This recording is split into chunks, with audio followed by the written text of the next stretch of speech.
Jamaican in New York. You can't walk anywhere in New York, especially in Brooklyn or the Bronx on White Plains Road, and not bump into a Jamaican. This is home. I am Jamaican first, and this is my adopted home. From the North Bronx along White Plains Road. It's all there. It's the pride and the power of being Jamaican. And it's Brooklyn. And everything around me was Caribbean, so I felt at home. That's Flatbush Avenue, the little Caribbean neighborhood. Love and one love and blessings all the time. Yes, it's the food, the golden brown beef patties. And of course, all that flavor. Jerk chicken, you have the oxtail, you have the curry shrimp, you have the jerk shrimp, you have the jerk salmon. The daily grind and a state of mind. We know how to make something out of nothing. A balance of life here without forgetting the island. Jamaica, country of the West Indies. So it is a true love story for me. It's called My Beloved. Fox 5 is doing a story about Jamaicans in New York City. Full stop. That's the story.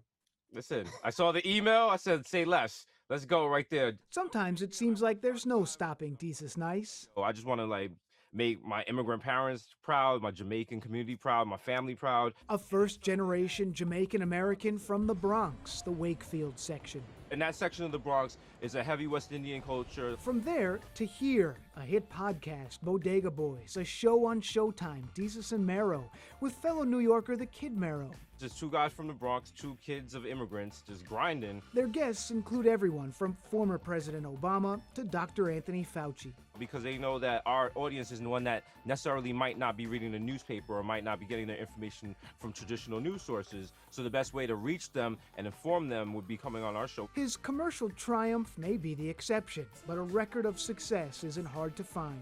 Jamaicans have been migrating to the U.S. Since the early part of the 20th century. Alcian Wilson is Consul General from Jamaica to New York and 32 states in the U.S. Jamaicans here are professionals. They're nurses, doctors, persons that are in the beauty industry. A community that rallied recently, her initiative raising money to buy tablets for schools in Jamaica struggling to recover from the pandemic. We already sent a shipment of 1,200 tablets down to Jamaica to assist these students. We now have another shipment of over 1,300 tablets. About 1 million Jamaican Americans reside in the U.S., a third live in New York City. New York City is my home, now away from home. Not many have a resume as dignified as Dr. Maurice Wright, the medical director at Harlem Hospital Center.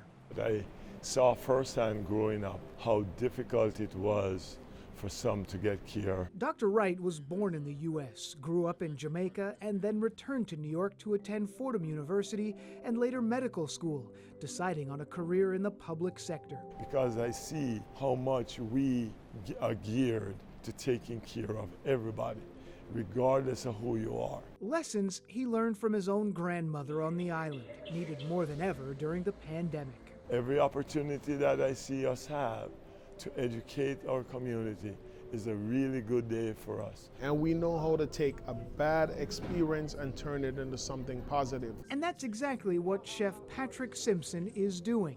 This is his place, the Simpson Restaurant and Bar in Brooklyn, just across from the Barclays Center. The menu infused with flavors of the island from the Jamaican-born chef. We have a 5-cheese macaroni and cheese that is served with a jerk oxtail. He opened the spot last July, the height of the COVID crisis. Now with restrictions easing, the lines are often out the door. People have so much pent-up energy from being in the house for a year. Like many professionals living in the city, he works hard and gives back, opening a culinary school on the island for kids, some like him, growing up with stints of homelessness. Jamaican diaspora and the Jamaican community who's there to support you and there to help you and push you along the way. Not far away, it's Flatbush in the little Caribbean neighborhood. We step inside the true Indian hair store. We have Taraji P. Henson, Mary J. Blige. Owner Karen Mitchell showing us her wall of famous clients from Rihanna to Beyonce, Mary J. Blige, and Lizzo. I really do have the best hair extensions in New York and around the world. Hers is a story of everything that's right about the Jamaican-New York connection. The youngest of 9 children born on the island, she moved here at 12 years old, settling into East Flatbush. Most Jamaicans that I know in New York are just really hardworking people. A work ethic from her own mother. We watched her working hard. We knew. And Karen knew she had to take a chance. While visiting the country of India, she discovered the human hair industry and started bringing in extensions to sell in her neighborhood. It was just a side hustle, but everyone loved it. So she seized that opportunity. Now she has 3 stores in Brooklyn, Manhattan, and Queens, and those celebrity clients. It's been successful, and that's a part to this day. It's like constantly keeping on top of your game, and it's a part of that Jamaican thing. That Jamaican thing in these neighborhoods, growing stronger for decades, sprouting new success stories, like Allison Dunn's Hibiscus Brew, specializing in Jamaican-inspired smoothies. When you meet a Jamaican, the spirit, the energy, it's just welcoming, it's warming, it's exciting. So you know it's spicy. So that's what we all bring here. And we'll bring it back to Desus Nice. On his show, every guest describes themselves with a neon sign. So I asked him, what would you put it if you could put a neon sign for Jamaicans in New York?